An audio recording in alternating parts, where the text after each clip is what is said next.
آداب عرض ہے۔ میں طلعت گل آپ کی خدمت میں حاضر ہوں ایک نئے آرٹیکل کے ساتھ۔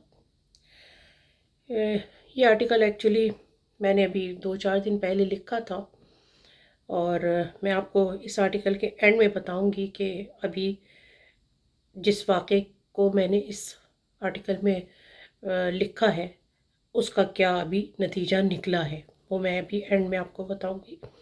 پہلے جو میں نے یہ لکھا ہے وہ میں آپ کے ساتھ شیئر کرنا چاہوں گی۔ کچھ اس طرح سے ہے: بحیثیت پاکستانی بعض دفعہ مجھے کسی کو اپنا تعارف کراتے ہوئے عجیب جھجک اور شرمندگی محسوس ہوتی ہے کہ میرا تعلق پاکستان سے ہے، حالانکہ میں بچپن ہی سے ایک نہایت محب وطن اور اپنی مٹی سے لگاؤ رکھنے والی پاکستانی ہوں۔ گو کہ حالات کی مجبوری کی وجہ سے میں مجبوراً دیار غیر میں ہوں، اور اس کے پیچھے جو حالات کار فرما تھے وہ ایک الگ بحث ہے، لیکن میں بطور پاکستانی اقلیت یہ بات بڑے وثوق سے کہہ سکتی ہوں کہ پاکستان اقلیتوں کے لیے ایک انتہائی غیر محفوظ ملک ہے۔ وہ کوئی اور زمانہ تھا جب ہندو، مسلم، سکھ، عیسائی سب مل کر رہا کرتے تھے، مگر جوں جوں دنیا اور خاص کر پاکستان میں جس طرح جانتے بوجھتے ہوئے مذہبی انتہا پسندی کو فروغ دیا گیا، اس نے اقلیتوں پر اپنے ہی ملک کی سرزمین تنگ کر دی ہے۔ اقبال مسیح چائلڈ لیبر کا قتل ہو، آسیہ بی بی کیس ہو، شانتی نگر اور گوجرا میں عیسائیوں کی آبادی اور عیسائیوں کو زندہ جلانے کا سانحہ ہو، یا جوزف کالونی کا واقعہ، پاکستان میں مذہبی انتہا پسندی نے اقلیتوں کا جینا دوبھر کیا ہوا ہے۔ گزشتہ دنوں کراچی میں اغوا کے بعد بالجبر تبدیلی مذہب اور اس کے بعد شادی پر مجبور کر کے ایک مسیحی بچی آرزو کے ساتھ ہونے والا واقعہ نہ صرف پاکستان بلکہ غیر ملک میں بھی موضوع بحث رہا۔ اس مسیحی بچی آرزو کے والدین در بدر مارے مارے پھر رہے ہیں۔ وہ ہر کسی سے فریاد کر رہے ہیں کہ ان کی یہ بچی ابھی صرف 13 برس کی ہے، جسے 18 سال کا ظاہر کر کے اس کے 44 سالہ پڑوسی نے زبردستی شادی کر لی ہے، اس کا بالجبر مذہب تبدیل کروایا گیا وغیرہ۔ سول سوسائٹی اور انسانی حقوق کی متعدد تنظیمیں اس واقعے کے خلاف احتجاج کرتی نظر آ رہی ہیں، مگر عدالت نے پیدائشی سرٹیفکیٹ اور اسکول کے سرٹیفکیٹ کے ہوتے ہوئے بچی کو مبینہ 44 سالہ شوہر کے ساتھ جانے کی اجازت دے دی۔ اس عمل پر شدید ماتم کرنے کو دل چاہتا ہے کہ ہمارا قانون اور عدالتی نظام اتنا اندھا اور بہرا ہے کہ وہ سچ اور صحیح میں تفریق کرنے سے قاصر ہے۔ آرزو کا واقعہ کوئی پہلا واقعہ نہیں۔ اس سے پہلے سندھ میں ہندو برادری کی بچیوں کو بالجبر مذہب تبدیل کر کے شادی کی جاتی رہی ہیں۔ ابھی کل ہی کندکوٹ میں کچھ دن پہلے غائب ہونے والی سونیا ایک مذہبی رہنما کے آستانے سے برآمد ہوئی۔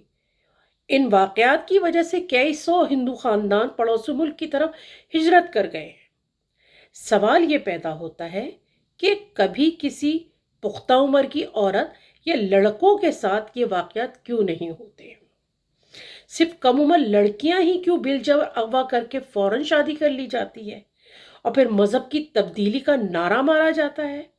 اس کا صاف اور سیدھا جواب ہے، یہ ان سب افراد کی نفسانی اور شیطانی خواہشات کا شاخسانہ ہے جسے مذہب کا سہارا دیا جاتا ہے۔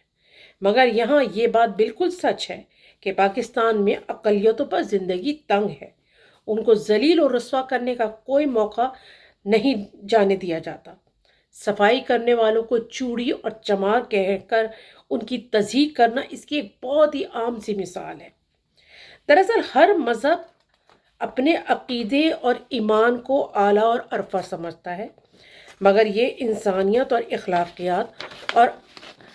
اخلاقیات اور انسانی حقوق کے اقوام متحدہ کے انسانی حقوق کے چارٹر کے بالکل منافی ہے کہ آپ کسی دوسرے کے مذہب کو بالجبر طاقت کے زور پر تبدیل کریں یا ذاتی اناد کی بنا پر اقلیتوں پر توہین رسالت اور مذہبی گستاخی کا الزام لگا دیں۔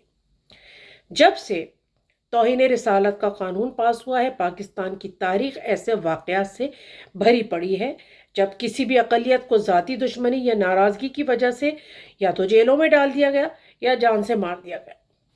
آسیہ بی بی کیس، کوٹ رادھا کرشن میں شہزاد مسیح اور شمع مسیح کو زندہ جلا دینا، گوجرا میں مسیحی آبادی کو زندہ جلا دینا، ایسے چند لرزہ خیز واقعات ہیں۔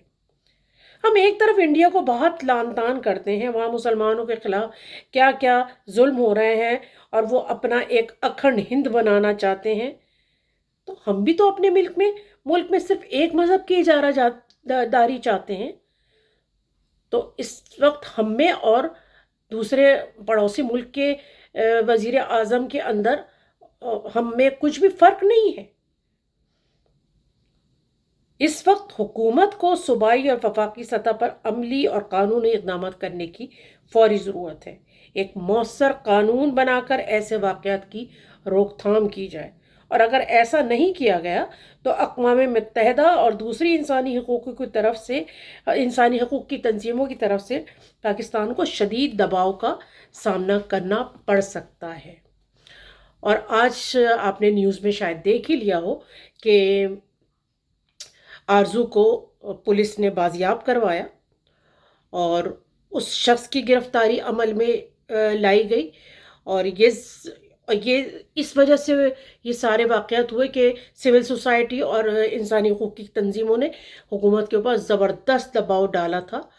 اور دیکھیں، بات صرف یہ ہے کہ کیونکہ یہ ایک بڑے شہر کا یہ واقعہ تھا، اس وجہ سے اس کے اوپر تھوڑی بہت یہ کارروائی ہو گئی، ادروائز اندرون سندھ اور اندرون پنجاب اس طرح کے جتنے واقعات ہوتے ہیں، اچھا اس میں کوئی سنوائی نہیں ہوتی، نہ وہ رپورٹ ہوتے ہیں وہ کیس۔ ابھی ریسنٹلی ایک اس سے مجھے پتہ چلا ہے کہ ان سب کے پیچھے کچھ مذہبی تنظیمیں انوالو ہیں جو کہ خاص طور پہ اس طرح کے لوگوں کو اکساتی ہیں اور ان سے یہ چیزیں کروا رہی ہیں کہ وہ بالجبر مذاہب لوگوں کے تبدیل کریں۔ تو ہمیں اس کے لیے بہت چوکنا ہونے کی ضرورت ہے اور حکومت کے اوپر پریشر ڈالنے کی ضرورت ہے کہ وہ ایسے نام نہاد مذہبی تنظیموں کو، نام نہاد مذہبی رہنماؤں کے خلاف کارروائی کریں۔ ادروائز ہم لوگ پہلے ہی اپنی شدت پسندی کی وجہ سے بہت دنیا میں بدنام ہو چکے ہیں، بہت ٹھپے ہمارے اوپر لگ چکے ہیں، انسانی حقوق کے حوالے سے بھی، بدعنوانی کے حوالے سے بھی اور دوسری چیزوں کے حوالے سے بھی۔